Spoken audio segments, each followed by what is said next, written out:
वंचितचे अध्यक्ष प्रकाश आंबेडकर यांना Pandharpur कोर्टाचं summons. Corona काळात विठ्ठल मंदिर उघडण्यासाठी केलं होतं आंदोलन. प्रकाश आंबेडकर उद्या पंढरपूर कोर्टात हजर राहणार.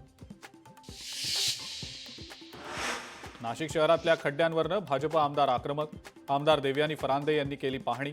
पालिकेनं लक्ष घालून तातडीनं खड्डे बुजवण्याची केली मागणी. पुण्यातल्या धर्मादाय जनरल हॉस्पिटलचे कर्मचारी संपावर. काशीबाई नवले मेडिकल कॉलेजच्या कर्मचाऱ्यांचं सुद्धा आंदोलन. गेल्या 8 महिन्यांपासून पगार नसल्यानं काम बंद आंदोलन. नागपूर पुणे स्लीपर वंदे भारत सुरू होणार. स्लीपर वंदे भारतमुळे प्रवाशांची मोठी सोय होणार. मोदींच्या हस्ते लवकरच 3 वंदे भारत गाड्यांचं उद्घाटन. भंडाऱ्याच्या डोंगरलामधील 26,000 रोपटी नष्ट. वन्य प्राण्यांनी रोपवनातील रोपटी केली नष्ट. 1 वर्षांपूर्वीचं प्रकरण. अहवालातनं बाब समोर.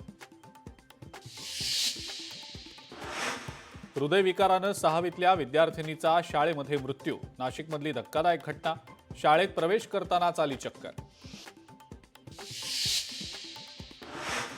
किरकोळ भांडणावरनं माजी नगरसेवकानं काढली बंदूक. भाजपच्या माजी नगरसेवकानं काढली बंदूक. नाशिकच्या पाथर्डी फाटा परिसरातला प्रकार. सिग्नल सुटताच सुसाट निघालेल्या कारची दुचाकीला धडक. कारची दुभाजकाला धडक लागून दुचाकी हवेत उडाली. औरंगाबाद खंडपीठासमोर अपघात. पुण्यातल्या फुरसुंगीमध्ये गांजाची तस्करी. थार गाडीतनं तस्करी होत असल्याचं उघडकीला. गुन्हे शाखेकडून कारवाई करत 22 लाखांचा मुद्देमाल जप्त.